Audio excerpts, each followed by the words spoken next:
Here we are standing at the edge of the cliff, watching as this all changes so rapidly. And in this video today, I'm going to break it all down. You came here for the truth, so let me unveil that for you.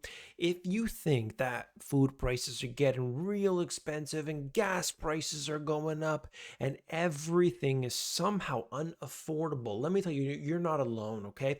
Every single day I see this information and it is all over the place in many countries. It's not just in the United States. And we have to ask ourselves the question of why this is all happening. Well, the number one central thing is the central bank. People forget about this. They like to point in one direction or another, but we must maintain our focus on the central bank. The Federal Reserve has been doing something for a long time, and that has been devaluing the currency since their introduction. They've been doing that. In fact, the new central bank chair coming in after Powell, I listened to him talking, and he specifically stated that what they did during the financial crisis and beyond was a problem that caused inflation. What they did during 2020 was a problem that caused inflation. They admitted it. You still have people out there, the deflationists like Snyder and others, that are actually telling people, if you can believe it or not, that printing money doesn't devalue the currency.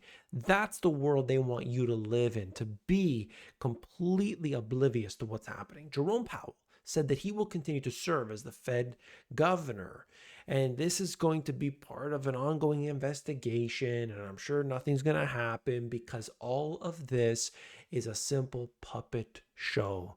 That's all it is. The more important part is that things are going to be status quo. They're not going to increase interest rates. They're not going to decrease interest rates. And then he wants to see it through. Melt up risks build as narrow tech rally propels the stock market. The breadth. What is that? How many stocks in the total stock market are going up? How many are making new 52-week highs? How many are making 52-week lows? We can measure the breadth and we could say, is this a healthy market? Yes or no? And actually, it's not. But when you buy the index fund, you're going to see the benefits of printing a whole bunch of money and seeing a mass concentration in an economy that is not strong.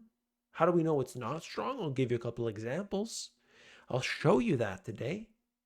And you're going to see for yourself a very small few are doing well. If you had invested in a good group of solid names in the stock market, you would not be doing so well. If you bought just the index, you'd be doing a lot better. Why? Because not the whole market is doing well, but a few names are pulling everyone up, and it only makes it more and more and more concentrated. I have that all broken down right here. This is my stock analyst feature on the website, and we have to look at different things. There are many things, in fact. There's the technical aspect of it. There's the fundamental aspect. You could look at backtesting and how it performs. What about the macro? What's happening there? And on and on. What are the smart money doing? What are the insiders doing? Are they buying or selling? All of these go together to find, we go and we find a decision on, is this stock a buy or, I'm not going to touch that with a 10-foot pole. You have to put all those things together. This is one example. This is Rogers. In Canada, there are only 2 service providers. If you want a cell phone, if you want internet, you got 2 choices. And if you think I'm kidding, I'm not. But that's the way things work. You see, they're actually going to do what many other companies are doing, and that is getting rid of half of their workforce. You heard me right. Half of their workforce. Now, there's going to be different things. I'm sure they're going to be outsourcing some. They're going to be using AI for some. They're going to just get rid of people. We don't need them anymore. On and on and on. And that's what people need to get used to. There's either a low hire, low fire situation where, we're not doing too much right now. Let's just kind of keep it where it is. Or they're laying off. You don't see many industries in which they're just like, let's hire everybody we can. Not in the tech industry.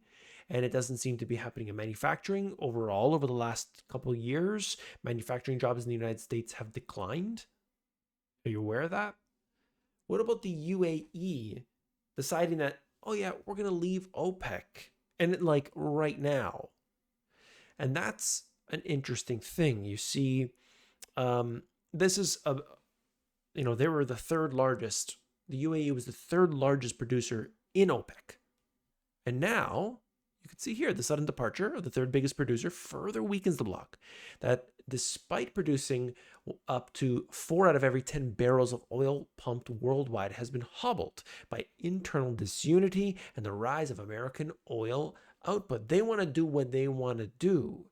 Now, see, we have to see how it comes out in the next little while. Are they making their own alliances here and they want to do their own things and they want to pump more? They want to set up their own pipelines. They want to be maybe dealing with Europe and they want to set up a pipeline and send it over there, but they're restricted because of OPEC. Or is this something else altogether and there's going to be much more fragmentation? Fragmentation, higher oil price, potentially. Let's look at where it goes. So keep in mind, what's happening with oil now isn't over. In fact, as I record this video, oil's over $120 a barrel. I thought this thing was over. I thought everyone was saying, hey, look, everything is just fine. No. America's bond market privilege is disappearing as U.S. debt soars. A lot is changing. Now, who's buying the debt? Domestically, there's a lot. And of course, globally, there's no shortage of people that are investors that want to buy U.S. debt. But it's just not the same. The dollar is weakening. And that's a very important thing. People know long term what's happening. They're very aware, okay? It's just that every other country is also in trouble. But that's not a sign of things that are okay. Well, everyone else is screwed. No, it's a fact. It's an absolute mathematical fact that the United States is in the most debt we've ever seen ever. Most ever. And you can't get out of that. And who has to be the buyer of last resort. That's the Federal Reserve. What's happening to the currency after all their actions? And they're going to do it again. That's my point. $100,000 qualifies as lower middle class in these 12 states. All right? Now, that's an important distinction from what we had seen before. Look, these are the ones, and I'm sure you knew it already. But it just shows us where the money has gone. It's not helping anybody. You got $4 per gallon in the US. Look at it around the world. Look at it other places. It's actually higher in some cases. You got a problem. This article is basically talking about the tax system and the loopholes and the fact that no matter how much tax comes in, it actually is always at a shortfall because there just isn't enough to go around. They're spending so much money. There isn't enough to go around. So what does that mean for you as the individual? You have to take advantage of the circumstances. This is an inflationary world. And if you don't get your stuff in order, you are going to be in big trouble. Many people don't realize how tough this is. All right? Where we are headed is not a more simple, more peaceful, a more, where everything makes sense kind of world. No, not at all. In fact, it's going to be much more difficult. I see young kids today that there's not a task you can give them that they will be successful at. I mean, just anything. They are being set up for failure, for absolute failure. And this goes from the top down, no question. But why would anybody, as an employer, I'm an employer myself, why would we want to hire somebody if they can't help us to grow our business? It's a simple matter of fact. And the entitlement is there and the value has declined tremendously. And this is a big issue. You have to be working at your maximum. Of course, we have to sleep. We have families. We have everything. And yet we have to maintain a level of output that is much better. We have to be creative in how we're going to get an output That's much better than the circumstances that existed before. It's difficult, yes. All right. What can you do? Number one, figure out how you can make more money in your position, in your industry. Be the best that there is in your department that you work in.